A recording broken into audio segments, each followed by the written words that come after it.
حکوومەتی هەرێمی کوردستان بە ڕێکەوتنێکی لەگەڵ وڵاتی هۆڵەندا دوو خێزانی پەنابەری کوردی دیپۆرتی هەولێر دەکاتەوە بەپی زانیاریەکانی فدراسیۆنی پەنابەرانی عێراق بۆ هەر پەنابەرێکیش نزیک بە 7,000 دلار تەرخان کراوە. بەرپرسی فدراسیۆنی پەنابەرانی عێراقی بۆ پەیام ئاشکرای دەکات دیپۆرتکردنەوەی ئەو دوو خێزانە لە ئەنجامی سەردانێکی سەرۆکی حکوومەتی هەرێم بۆ هۆڵەندا و ڕێکەوتنی نێوانیان بووە و دەژڵێت پێویستە دیپۆرتکردنەوەی پەنابەران لە وڵاتانی ئەوروپا و ئەمریکاوە بۆ فڕۆکەخانەی نێودەوڵەتی هەولێر ڕابگیرێت.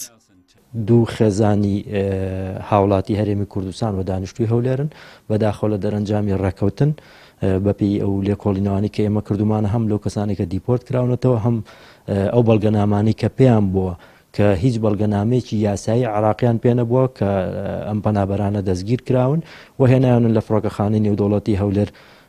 دایان بەزان و ئەو زانیارانی بەپێ و زانیارانی بەدەست ئێمە گەشتووە تەنها وڵاتی هۆڵەندا بووە. ئەویش ئەم نوێنەرەکەمان کە جوابی لە گێڕاینەوە لە دەرەنجامی ئەو سەردانە فەرمی سەرۆکی حکوومەتی هەرێمی کوردستان بووە کە بۆ مەسەلەی پێشکەوتنی کەرتی کەشت و کاڵ بووە و لە یەکێکش لە دانیشتنەکانە باز لەوە کراوە کە ئەو پەنابەرانی داوانامی مافی پەنابەریان ڕەت کراوەتەوە بیان هێنن لە فڕۆکەخانەی نێودەوڵەتی وەریانگرن. ئەگەر حکوومەتی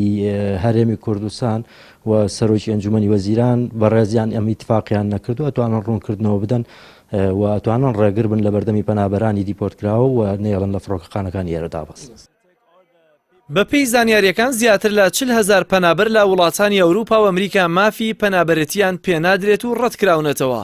لە ساڵی 2005شەوە زیاتر لە 7,000 پەنابەری عێراقی بەگشتی لە 12 وڵاتی ئەوروپادا دیپۆرتی وڵاتی خۆیان کراونەتەوە. زۆرێک لەو پەنابەرانەش دیپۆرتی هەرێم و عێراق کراونەتەوە ژیانی پێشویان لەدەستداوە و گەڕاونەتەوە سەر هەواری خاڵی و بێ ئەوەش حکوومەتی هەرێم هیچ حسابێکیان بۆ بکات. لەبەرەوەی برایەکم شە لە دەماغ بوو خان و سارە و ناوماڵ و شتێکمان فرۆشت لەگەڵ مەجموعەیەکە ڕێکەوتین مامەن بۆ دەرەوە من و دایکم و بەخۆمەوە سێ برابووین ڕۆشتین ئەو ڕێگایمان گرتە بەر تقریبان 7 دەفتەرونی و 7 دەفتەر لەو دەورەیە سەرفمان کرد تاکو گەیشتینە ڕووسیا لەوێ ڕووسیا خۆمان تەسلیمی حکوومەتی ڕووسیا کرد و دیپۆرتی کردینەوە پاڕۆشتمان هەمووی فەوتە وەڵای کە وەکو دیپۆرتمانەکەنەوە یان وەکو شتێکی خەرارێکی وایان دەرکەوت یا ئەو داوای لە ئەو وڵاتانی دەرەوەکەن کارێکمان بۆ بکەن لێرە.